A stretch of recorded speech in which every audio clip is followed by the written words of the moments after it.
Hi, it's Mayor Walter Sendzik, and I want to welcome you back to the next episode of Our Home of Mayor Sendzik. And sure enough, the snow came way too early. We weren't really prepared. I don't think anyone was prepared to have snow falling on Remembrance Day. But I do want to thank all the folks who came out on Remembrance Day, the folks who wore a poppy for our veterans. I had a wonderful opportunity to go to Holland just before Remembrance Day to be a part of the Liberation commemoration events in a town called Bergen-op-Zoom. And it was the Lincoln and Welland Regiment who actually went into that town 75 years earlier to liberate the city from the Nazis. And just to be able to see the appreciation that the people of Holland have for our country, the Allied forces, our veterans, it was so rewarding. And to be at the Canadian War cemeteries in both Bergen-op-Zoom and Eeklo, which is this town outside of Bergen-op-Zoom, just to be there and stand in front of the graves of our fallen, and a lot of them were from St. Catharines, and so it was an honor to be able to place a wreath at both of those cemeteries on behalf of the city of St. Catharines, and also to learn how the citizens of Holland and Bergen-op-Zoom and Eeklo are actually looking after our fallen there. So they're not forgotten. They're not forgotten here, and so I want to thank everybody for coming on a Remembrance Day. And also to our city crews who did a great job cleaning the streets after our first snowfall. We're going to be talking about that in a future episode where we're going to be talking about climate change, and I think we'll be weaving those two together because it was one of the earliest snowfalls that we had experienced in a long time. But today's episode is about giving back. It's about being a part of the community. It's looking at services that help people in our community, and it's a part of a compassionate city, and I've talked about that a lot as mayor in St. Catharines. What does a compassionate city look like? And so we have two people joining us today. Before the break, we have Sam Baio, and Sam may be known to many as a retailer, a very successful Canadian retailer from West 49, very successful in what he's done, and he's going to be talking about a new initiative that he has that's really helping people in our community. As well, we're going to be joined by Janice Gardner-Spiece, and she'll be joining us. She's the Executive Director of CASON. She'll be talking after the break about some of the services that they have. Sam, you are a Buffalonian, and I had to practice to say Buffalonian. And you are such a Buffalonian that you are one of the biggest Sabres fans, which I won't hold against you. Folks, don't hold that against Sam. He is from Buffalo, moved to Canada in the 1970s, and he founded West 49. And West 49, for those who may not know, West 49, started off as more of a snowboarding, skateboarding apparel store. It grew to over 140 chains in Canada. You had stores outside of the country, and then you sold it to Billabong in, I believe, 2010, around there. Mm-hmm. And you really have a lot of experience in retail, and that has helped you, I think, in some of this development that you've brought to our community. And it's called Socks for Change. So I've got a display here, and this is a display for the last 2 years that we've seen at retailers across Niagara. And I want to start with the idea of Socks for Change, because people see that, and I got to tell you, there's always money in the little bin there, and it's not just nickels and dimes. There's paper money that goes in there. So you've really struck a chord with Socks for Change. But for those who may not know why Socks for Change came about, tell us how you got to this great concept. Well, first, let me thank you for giving back, especially bringing people for awareness on the show and going all the way to Europe and representing us. So that's giving back, and I thank you for that. Appreciate that. Amazing. Socks for Change came about in that a few years ago I was driving home from the airport at 1 a.m.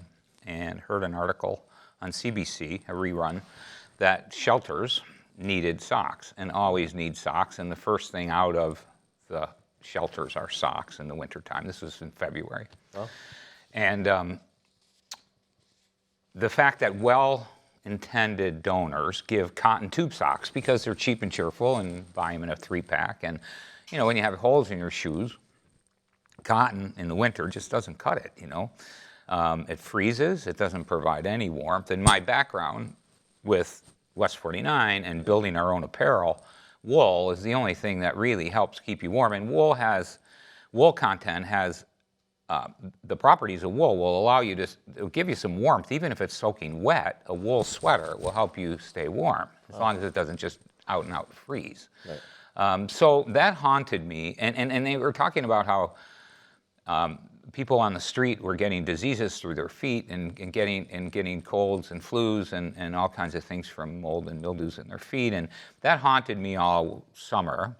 And in the winter, I was able to find a knitter in Toronto that knit for the Canadian Armed Forces. Right. So I went out and bought 1,500 pair of socks from him and gave them to Susan Vendetti at Out of the Cold. In May, I called Susan to see how the socks went, and I had a list of regional shelters at the same time, hoping that they would get out to some of the shelters. Susan laughed and said, the 1,500 pair of socks were gone in 2 weeks. None of them ever got out of the cold. So I said, wow, we got a bigger problem. Right.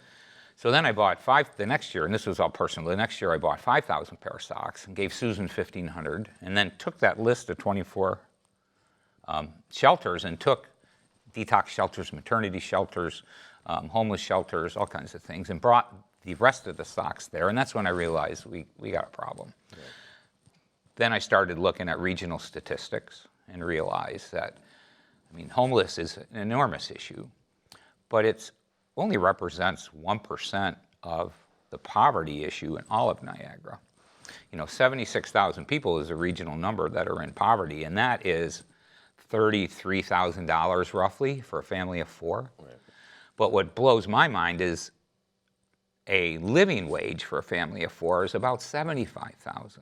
Right. So my mind's going, if you got 76,000 people at 33, how many do you have between 33 and 75? Right. So I figure the problem is big, and it's not about, I mean, we're going to do everything we can for people who are in shelters and homeless, but we want to do a lot for the hundreds and thousands of people, or 100,000 people that have a roof over their head and have to decide, am I paying heat this month? Am I buying groceries for my kids? What are we doing? So my whole idea is, I always think about, you can wear 10 down parkas. If your feet are cold, you're miserable. If your ears are cold, you're miserable, no matter how much you're wearing. Right. So the thought was to try and go after, have a simple charity and try to buy as many and donate as many wool winter socks as we can, and grow it as big as we can over the next few years. So it's what's fascinating is that you made the connection with a knitter in Toronto. Are you still using the same? Yeah, the knitter. This knitter knits for the Canadian Armed Forces. So this particular sock we use, it's the Canadian Armed Forces sock. In fact, I just shipped a bunch of them today or yesterday, and it's a beautiful German wool quality sock. Yep. And it's really, really warm. We also get a sock from Montreal. When I can't get enough of these, yep, I have a really great knitter in Montreal that knits a winter sock for us as well. So it's all Canadian knit. It's all Canadian workers. Yep. The factory, McCormick Textiles, is in Toronto, and this is Drystex Textiles in Montreal, and they all use Canadian workers. It's great. And it's looking at the scope of what you're doing now. Socks for Change has expanded into a couple of other sort of outerwear goods. And where do you see? Tell us a bit about your expansion. So you've got some other stuff there. I have a friend, because of my background in the ski business. Right. I have some friends that build ski accessories. So there's a company in Montreal called Bula, and Bula actually invented the ski tube, which is probably one of the most versatile things that we give out. And the ski tube acts like a scarf, but when you have a toque, you can pull it up over your nose and get a lot of protection that way. Right, right. So we give a lot of these. He's just an amazing guy. He has taken, over the last 3 years, he donated into Niagara, the last 2 years, he's donated probably 20,000 items to us for free that we distributed all around Niagara. He's an amazing story, amazing guy. Wow. And we asked for it, thank God, so we got them. Right. You know, he could have dropped them off in Montreal, who could have used it too. Yep. But we got them. So this year we were able to purchase, he donated and purchased 25,000 pieces. So I own them already, they're in the warehouse. And so we have neck tubes that people will get. Yep. We are in every single DSBN and Niagara Catholic school. 153 schools last year we gave socks to. Wow. So we build a really nice kid sock. Okay. And of course our adult socks, which I showed you. We also do, kids size neck tubes and kids toques. Yeah. And then again, because it's whatever is left over in his warehouse, that's what he gives us a great price on. But the quality is just amazing. Like there's a sample of a woman's toque that would probably retail in a store for $30 plus, $40. And we buy these and give these these would go to women's shelters all over Niagara. We also have a lot of bandanas. They're snowboard bandanas, but they're a lot of fun for kids. So a lot of the high schools and grammar schools will get bandanas. Yep.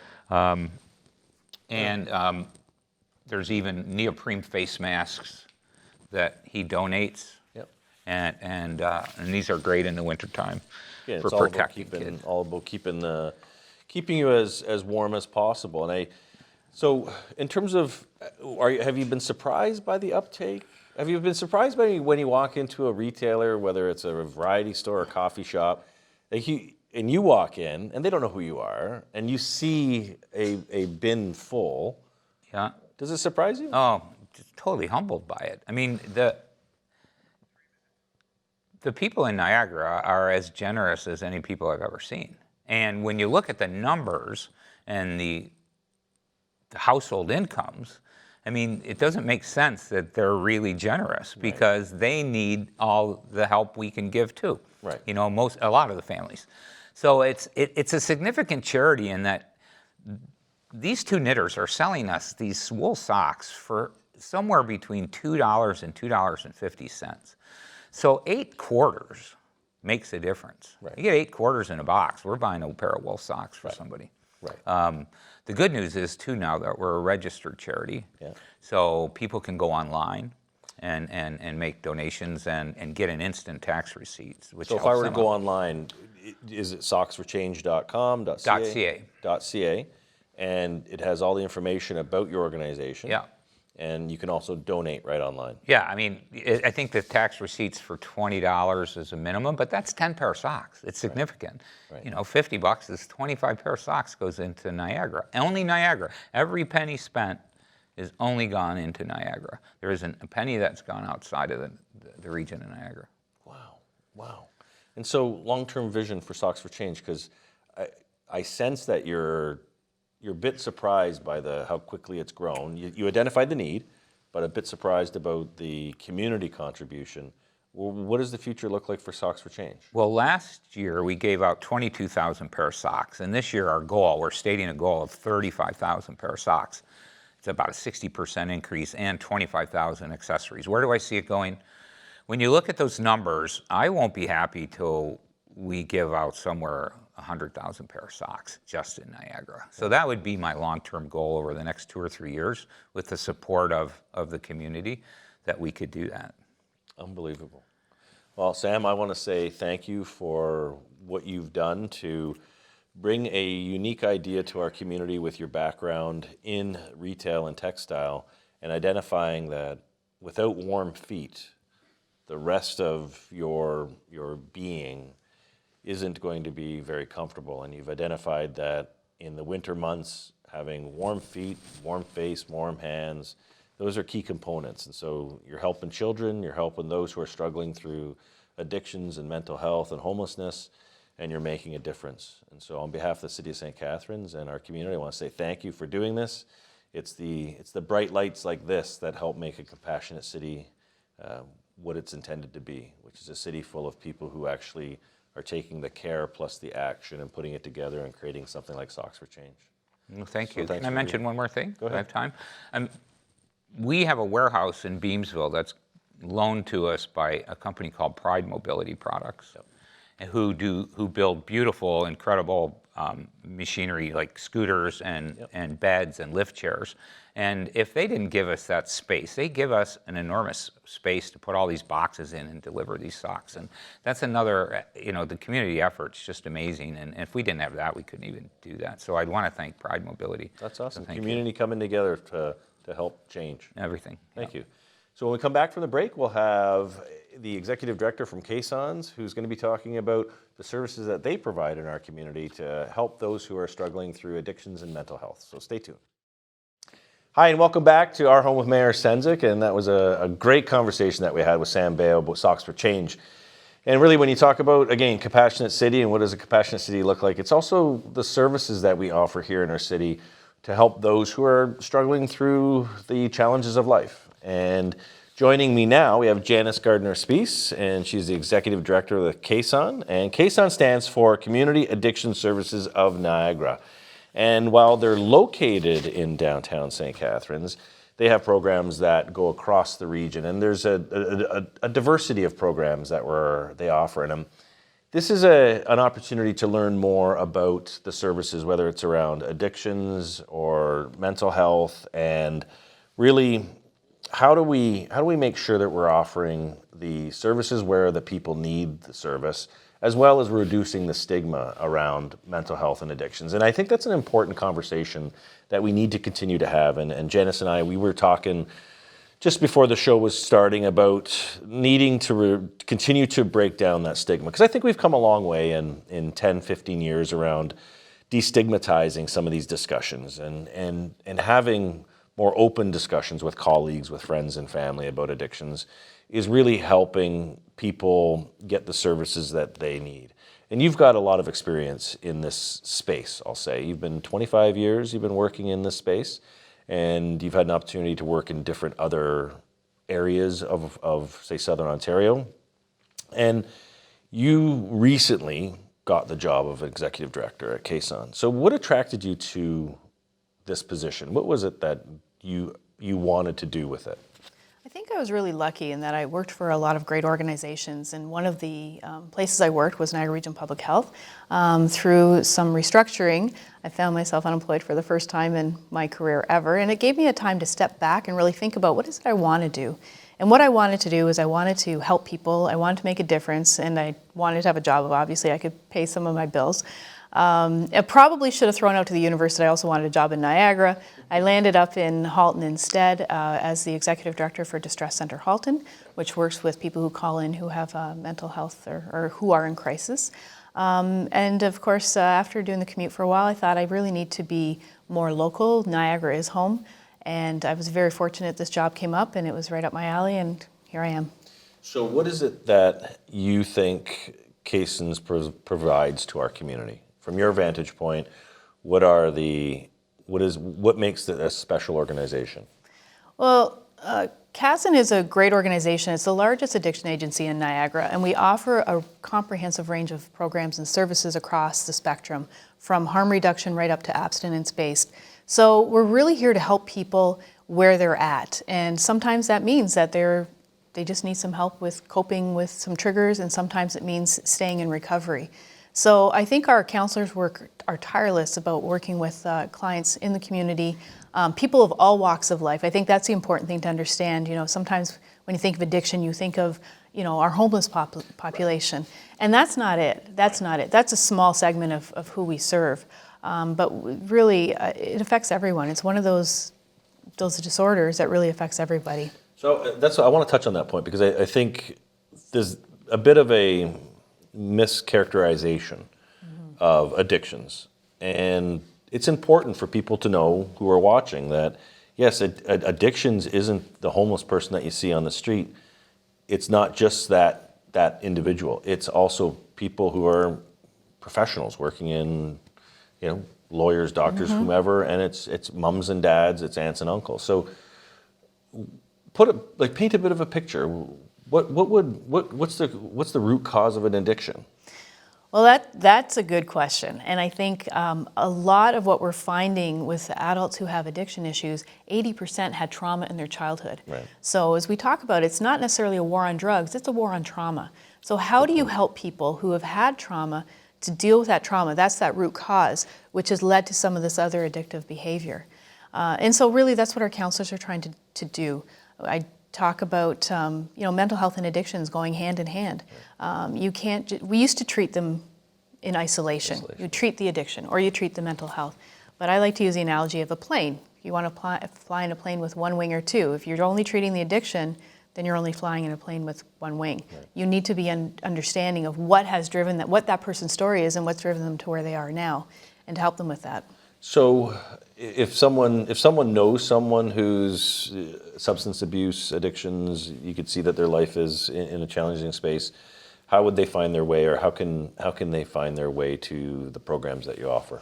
Well, certainly they can look on our website at www.cason.ca or give us a call at 905-684-1183. They don't need a doctor's referral. Okay. They can self-refer, but if somebody wants the help, they're going to have to get the help. You can't force somebody to get the help. Okay. It doesn't work. They're not at the stage of change where they're ready to make a change. But you can provide some information for that person. The other thing is we have services for the family members, for the kids of people who have addiction, because we don't just serve the people with addiction, we serve their families as well, because as we know, addiction is very much a family issue. And so if someone is within a family dynamic where there's an addiction, the individual family member can reach out to CASON and get information that could help them understand. Absolutely. The person's addiction. Yeah, as well. We have parent support groups, we have kids groups. Yeah, like I said, it's more widespread than just the individual themselves. It helps them to understand what they're trying to deal with within their dynamic of their family. Okay, so touch on a bit of the programming. So if I'm struggling through some addictions, do I have to come and sit in a circle and say my name and this is what I'm struggling with? Or because I think people watch TV, they see a show and someone walks into an addictions recovery place and it's say your name and we're all you're gonna have to talk to about, and then people may go, I don't want to do that. So just break down some of that. Sure. So really the programs and services are very client-centered. We will have clients who don't want anything to do with groups, and so we have individual counseling. Okay. We do have group treatment as well. We have day treatment, we have early treatment, we have different groups that help support people in their recovery. It really is very much centered on what that individual wants and where they're at with their recovery. They can come in, there is generally no wait time. We can do a triage appointment with them the same day or the very next day where they can talk to a counselor, explain what's been happening, what they need, and they can set up an appointment to see that counselor individually. During that course, that counseling session, it may be advised that they might benefit from a group session if that's what the client wants. If not, they can continue with the individual sessions. So one of the other points that I think people have maybe not a strong understanding of the system is, do you help navigate? So again, I have an addiction and I come to see you, but it's a maze of services that I have to access, and I'm struggling with that addiction. Do you help them navigate through? Oh, 100%, absolutely. I mean, sometimes people are coming to our agency not because they're going to have treatment with us, but they need an assessment to go to a more intensive residential treatment. So we do that as well. If people have a DUI, they have to attend a Back on Track program. We run that program in Niagara. Yep. So yeah, absolutely. Our counselors are great. They're very knowledgeable, and they'll help people to navigate where they need to be. And is it confidential? I think. Absolutely. So it's confidential, and we're trying to break down the stigma around addictions and mental health challenges, but there still is that feeling of confidentiality that I'm struggling with something personal and I don't necessarily want the world to know about it yet. Do you help guide people along that pathway as well as getting an understanding that it shouldn't be a stigma? It's something. Don't be ashamed. Not to say don't be ashamed of it, but don't carry that burden. But that's a good word to use, though, honestly, because blame, shame, and guilt are three big things with people with addiction. Right. And so there is shame in even seeking out treatment. And by reducing stigma about how easy it is to seek out treatment and how important it is and how you're not alone. And, I think that's all part of how it's going to help people to be able to access the services they want. Right. We want them to not feel ashamed. You wouldn't feel ashamed to go to the doctor if you had If you had diabetes, you wouldn't feel ashamed about going to the doctor to get some help and to get your medications adjusted. If you had heart disease or a heart attack, you wouldn't feel ashamed. So why do we feel shame if we need help with addiction? Great point. Great point. And I think that's why it's important that we're having these discussions here today, because there's going to be a lot of folks at home who are in an environment where they may know their brothers and sisters, aunts and uncles, whoever, family members or friends who are struggling with some kind of addiction. And really, one of the starting points is CASON. Just reach out, go to their website, make an appointment, stop by, have a visit with many of the counselors that they have to start those conversations. So I just want to say, Janice, thank you for coming on the show. We're fortunate to have you back in Niagara. Happy to be back. When you think about what a compassionate city is, it's a city in which people care for one another.